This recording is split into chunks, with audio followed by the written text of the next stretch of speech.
Yeah, this is Keith Boggs. This is the debrief for 1717 Tahoe Trail in Prosper. First picture you see here is a picture of the front of the house. Nothing necessarily wrong. That's just for the title page of the report. Eventually, I'm going to have this, and I'm going to embed the video or a link to the video instead of this picture right here. So when you pull up the report, instead of getting to YouTube, you'll just click on this picture on the main page. It'll take you to the YouTube. So that's eventually. I'm not there yet.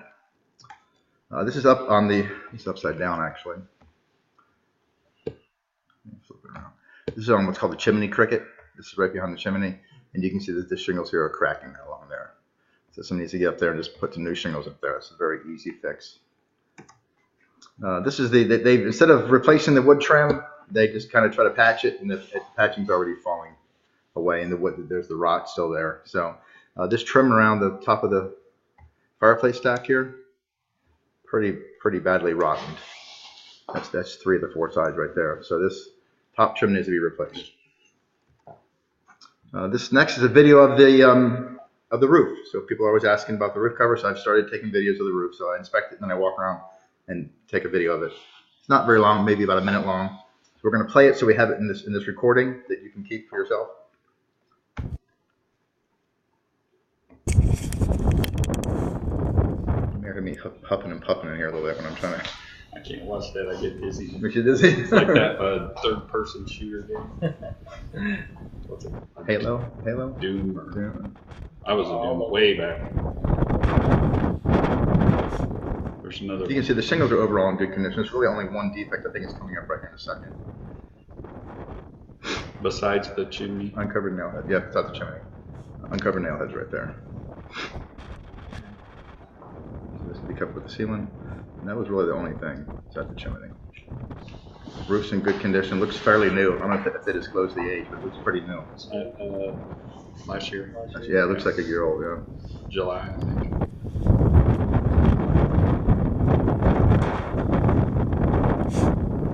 Almost done.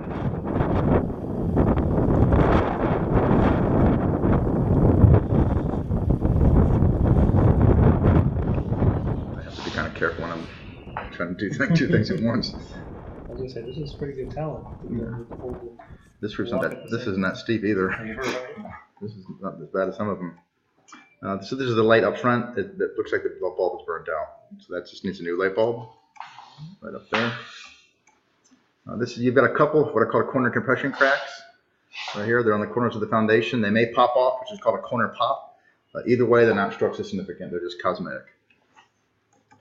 That one's just right down there. This is the service mass that has come loose from the bottom of the meter. So these are 100 amp wires. So they can shrink wrap that. They can shrink wrap it there, or they need to get that back in place. You want to have those exposed. That's just where it's at. This is your AC manufacturer's label, which is really just for me when I check the panel box. The next is a video, I believe. Yeah. It's a new unit. I think it's a year old or so. Yeah. It said July 2017. Yeah. Good unit.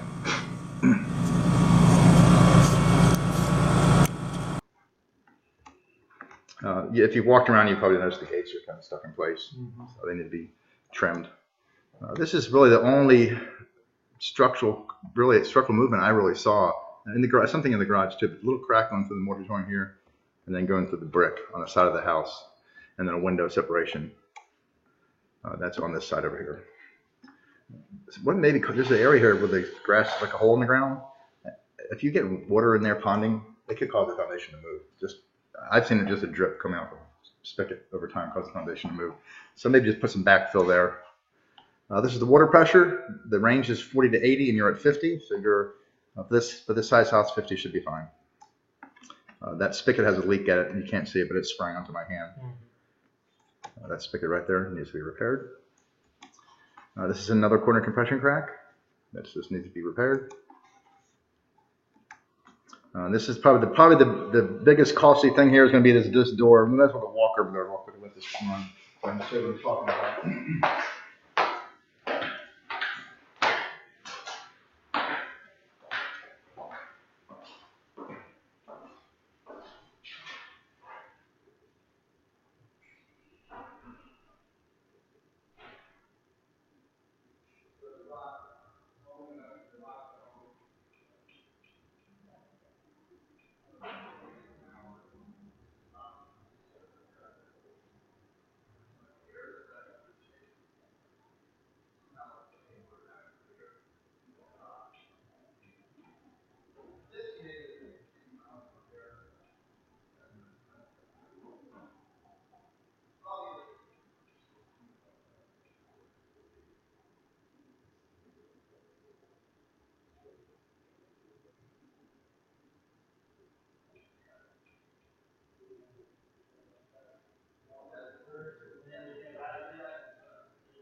trailer. Trailer? Stack. Fireplace stack. That one, you said it was a picture. You said it was the side of the house too, because it was after the heater. Right here? Yeah, it was before that. It was before you did the white. Oh, this is just separation of the window. Oh, okay. Yeah. Which window is that? Caulking. Oh, that's on this side right That here. one? Okay. Yeah. Yep. Yeah. I usually take a picture of it. That one Yeah, okay. on that side. Yeah. Yeah. Yeah, it's the door, and also that centerpiece is rotten too. Also, it looks like another burnt out light bulb at the back patio. Need to add a new bulb there. This is actually this is another area where there's a little bit of structural movement. Going through the mortar joint, which is better than going through the brick. None of the movement I've seen really is significant at all. Very, very minor. I mean, you can see this kind of. I saw something like this the other day in a brand new house. So the movement has been real minor. I know there's been foundation work. It probably didn't need it to begin with. Probably just was a moisture management issue. But it's good that you have it. You know, you get some extra protection. And that's just right down there. This is a fresh air intake vent for the fireplace, and that hood needs to be replaced. That's something you can do yourself. It's cheap. That's just where it's located. This is your water meter. I use this when I first get here to check for supply leaks by looking at the low flow indicator. And there was no supply leaks. That's just where it's located. That's just a handhold without a cover on it, so that's a trip hazard. That's something you can do yourself. Again, that's a minor thing. That's where it's located. And then this is inside. This is your double check valve, and these handles well, this one's almost completely broken away, and then this one is completely gone. So you need to get. That's probably a $2 fix. Just unscrew the screw, turn the valve off, unscrew the screw, put a new valve handle on there. That's where it's located. Just got lazy after they broke it. This is a pier patch I noticed at the front drive, and then inside the. What did I do? You zoom in. I think it zoomed in somehow. Yeah. There we go. And there's another pier patch there. Right. Raymond said they're actually through the whole house. So. Did you bring the warranty, the foundation stuff down? Yeah. Oh no! Okay. You want to read into that stuff? I say we read it. We looked the company out. Okay. You did. Okay. Yeah. Read it. Just read the small print. Sometimes they'll hide things in there. They make you think it's like everything's covered, and then they come out here and they find. Well, no, that we need another pier here that wasn't part of the original. They'll find things to, hit you with some more. This is your water heater. Water heater is fine. It's brand new. Well, almost brand new. Yeah. Very new. This is another little bit of cracking in the garage ceiling. Right along there. That's very normal. Not structurally significant. That's a picture of the inside of the panel box. Showed I did remove the cover, and it was fine. These are the screws on the stairs accessing the attic. You can't use screws. They don't have the shear strength that a nail does. So somebody could go up there. You get some guys 300 pounds going up there, and that ladder could. I was going to say. I don't climb the ladders. I was wondering what screws. Yeah. They can come. They had an inspector a few years back that actually was going up one of those things, and it came out of the ceiling. Go buy some 16 penny nails. Yep, 16 penny nails. Yep. That's it. Yeah. The handyman will charge you $100 for that. Yeah. It's literally 6 or 8 nails, and you're done. Yeah, it's two in the front, 2 in the back, 3 in each side. Cracked the one at our house with the latch. Oh yeah. It just came detached from the wood. Yeah. So yeah. You just put 2 on each side and 3 or 2 in the back, 2 in the front, 3 on the side. I'll put the nailing pattern. I'll get a little diagram. I'll put that in the report. This is your heater, air handler, evaporator. They call it a bunch of different names. That's the manufacturer's label. That's for me. Filter is filthy. It was actually starting to collapse into the unit. I was going to say. I saw a date somewhere. I think it's 5-6 months old. This is a monthly filter, so it should be switched every month. They need insulation on this condensate line. Otherwise, it'll drip onto the floor in the summertime. This is the AC differential, so we're looking for 15 to 22 degrees. So on the supply side, we had a 37. On the return side, a 56. So what's that, 18 degrees? That's a good differential. 19. This is the test of the garage door opener. So I did 2 tests there. I put something under the door to check for the pressure release or pressure reverse. And then I do a little electronic eye test. So I'm going to play this video.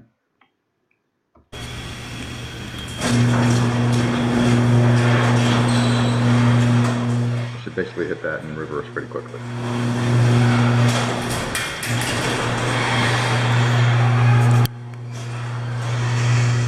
Is this just audio recording or video? This is doing both right now, and my camera's supposed to be recording video too. Like filming us? No, you can do Oh, okay. you can do that, but I didn't do that. No, I'm like, let me check my hair. yeah, no, it's got a camera here, but I didn't enable that function. It's just what's on the screen and Okay. our voices.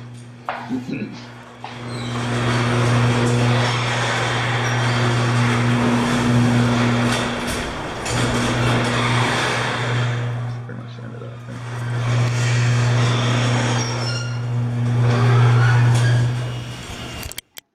There we go.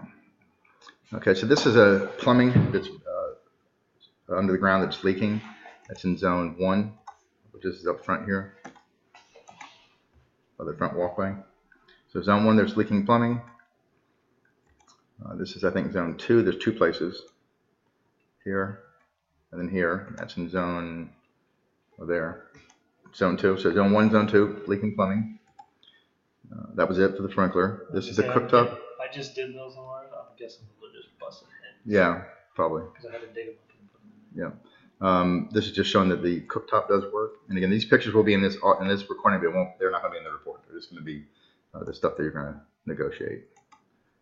That's showing all 3 of those working. This is the microwave, showing me testing the microwave. It did work. This is the oven, set to 350 and tested to a little bit of almost 375. That's within the range, though. The range is 325 to 375. Disposal does work. This is your dishwasher. We're looking for 120 degrees or higher, no higher than 150. So we hit 120. So that's the dishwasher was heating properly. This is heating in the first floor under regular heating mode, and it was heating fine. There is a problem with the emergency heating. We'll get to that, but it wasn't heating very good on the emergency heating side. This is still regular heating. This is this window right here. It's hard to open. Right there, that one. This fan, if you turn on it, just wobbles. Yeah, so the fan looked like it was trash. Yeah, it's trashed. And then this is the door. We just talked about the door. Both sides. So this is the tub. It does not have an access panel here for the spa tub. It's very common for them not to install those, though. I was like, what's an access panel? There's the jacuzzi tub for home inspectors. If we have access to it, we're supposed to check the bonding and look for any kind of drip leaks and maybe going underneath there. And since this is not a removable panel, we can't do that. So we have to call it out as being. Okay. If they had to fix it, they've got to cut the caulking around there, and then that piece will come out. Hopefully, the person didn't glue it in place before he put the caulk on it. Because you'll remove the caulk and you won't be able to get it. You'll have to break it out. Hopefully that tub didn't go anywhere then. Well, you know about this. Bremen showed you that. Yeah. Leaking out of there. And that just probably looks like you got to put on quick. Yeah, it looks like it. It's just a video showing it leaking.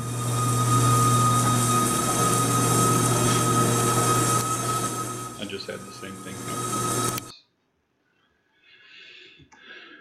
Okay, so this is the emergency heat, and it's only heating 87 degrees, 82 degrees. So it's not heating. It's not. I had it set on 90.